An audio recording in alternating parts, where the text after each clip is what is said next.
ژوند نه فایده واخلئ د یو یو سکند حساب به زموږ سره کېږي فمن یعمل مثقال ذرة خیرا یره ومن یعمل مثقال ذرة شرا یره ذره ذره نیکي به په ورځ د قیامت ستا په کله کې ترازو کې تللی کېږي ذره ذره د ګناه به سره حساب کېږي حضراتو دا ژوند ډېر قیمتي دی د دې ژوند قدر وکئ دا ضایع مه کوئ د دې ژوند مثال د هغه برق د ګولې دی دا ویلې کېږي دا ختمیږي که ته په هغه اوبو کې وراچې اوبه پې سړې کړې هم دا ژوند ختمیږي روان دی او که ته هسې ضایع کړې هم ژوند ختمیږي او د قیامت په ورځ به الله جل جلاله د یو یو سکند حساب تاسو سره کوي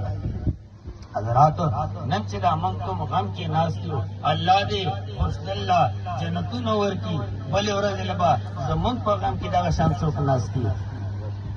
نن چې دا موږ کوم غږېږو دا خبرې باله وخت موږ له پیدا راکړي کوم وخت چې موږ ته د مرګ فرشته راښکاره شي او فرشته موږ ووینو او زموږ د خولې نه انسانانو اورو خبرې په جواب نشو ورکوی چې څه دي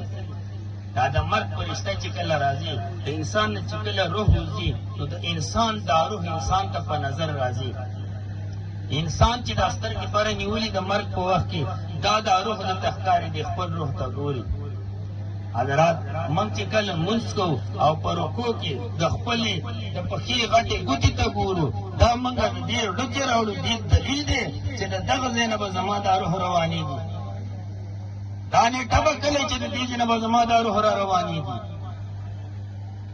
او چې کله روح بره لاړ شي نو موږ ورته بره ګورو موږ ورته داسې ګورو چې هغه روح موږ ته ښکاري هغه روح موږ ته ځان وښي چې ای انسانه څه کولی شي اوس وایې نو حضراتو دې لپاره رسول الله صلی الله علیه وسلم فرمایي چې تاسو قبرستانونو ته ځئ چې کله قبرستان ته لاړ شي تا ته مرګ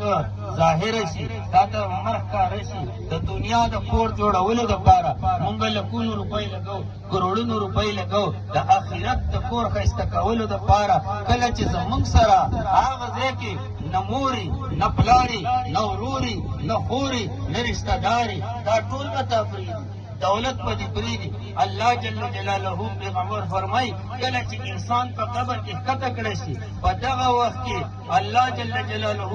د انسان ته روح را واپس کوي چې روح را واپس کړي دا قبر کې انسان پروت دی چې کله انسان را ژوندی کېږي دغه وخت کې د انسان دا سوچي چې دا د لمانځګر د لمانځه وخت دی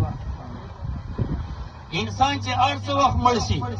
او هر څه وخت په قبر کې کېښودی شي خو په قبر کې چې دا رب ژوندی شي په ده باندې د مازدیګر د لمونځو ټیم یې چې وایي د مازدیګر د لمونځ وخت چې کله حضرت آدم علیه السلام الله پاک ژوندی کاوه روح یې ورچو نو هغه وخت د مازدیګر د لمونځ وخت نو چې کله مړ شي او بیا راپورته کېږي نو بیا د مازدیګر د لمونځ وخت هغه ته ښکاري چېرې مازدیګر لمونځ وخت دی نو چې کله د انسان راپاڅېږي او مسلماني کافر نه وي د ده سره دا سوچي چې زه خو لمونځ له ځم لمانځه ټیم دی چې سر راپورته کړي نو د قبر د تبۍ سره د ده سر ولګي نو چې دې خوا وګورم یاره دا خو زه مړی یم دا خو زه چا ښخ کړی یم په دغه وخت کې چې دا خلک رواني محمد رسول الله صلی الله علیه وسلم فرمایي چې د انسانانو د پښو دا کشار یې دې مړي ته الله وراوړئ د دې پښو دا اواز دې مړي ته الله تعالی وراوړئ چې ای انسانه هغه ورور د کوم دپاره چې تا دروغ ویل هغه ورور د کوم دپاره چې تا مړی کاو هغه ورور د کوم دپاره چې تا حرامې راوړې هغه بچې د کوم دپاره چې تا شپه ورځ په ځان یو کړې وه هغه پلار هغه مور هغه رشته دار هغه دې لاړل ته یوازې پرېښودې دا ورته الله تعالی وراوړئ چې هغه څومره رواني زما مصطفی صلی الله علیه وسلم فرمایي کله چې تاسو مړی په قبر کې کېدئ د دې سره کښېنئ نه پرېږدئ تر یو وخته پورې ورسه کښېنئ د الله ذکر کوئ په دې باندې الله تعالی اساني پې الله تعالی راولي نو حضرات زمونږ د هغه د ښایسته کېدو دپاره د قبر د ښایسته کېدو دپاره دا دنیا ده بل ځای نشته دی په دې دنیا کې که موږ څه وکړو ځان دپاره مو کړو او که څه مو نه کړو نو ځان به تباه کړو. ښه پوهېږو کوم یو سړی دی چې هغه غلطه نه پېژني، کوم یو سړی دی چې هغه ښه نه پېژني، خو انسان زمونږ په دغه ځای باندې ناست دی، انسان موږ نه پرېږدي. شیطان مونږ نه پرېږدي. او دا شیطان دومره رزیل شیطان دی حرامي چې د الله تعالی ته مخامخ ویلي و چې زه به د دې انسان نه مخې ته هم کښېنم، شاته به هم کښېنم، ښی باندې به هم کښېنم، کسه باندې به هم کښېنم، دا به دله زه ګمراه کوم. الله جل جلاله ته وفرمایل شیطانه څوک چې ستا په لارې لاړو نو دا کسان به ستا سره جهنم ته ځي.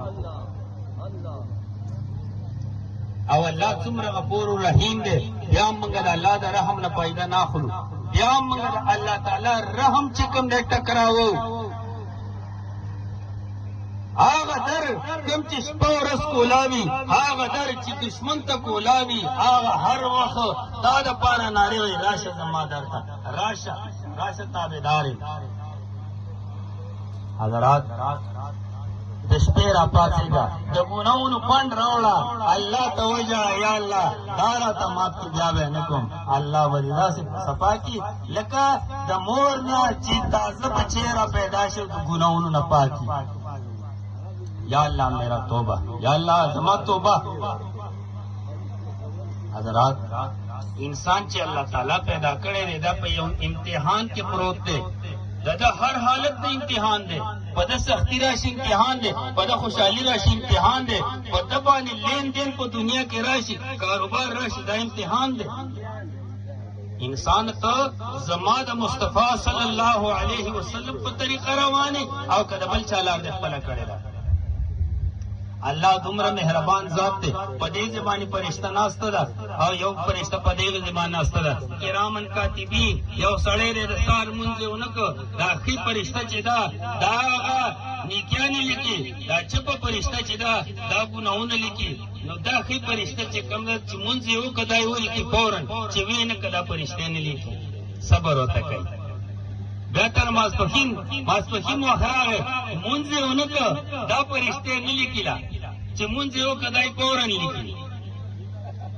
بیا مازدیګر چې کله ډیوټي ختمېږي نو په دغه وخت کې بیا دا فرشته وایي یا الله زما مجبوري ده اوس یې لیکم.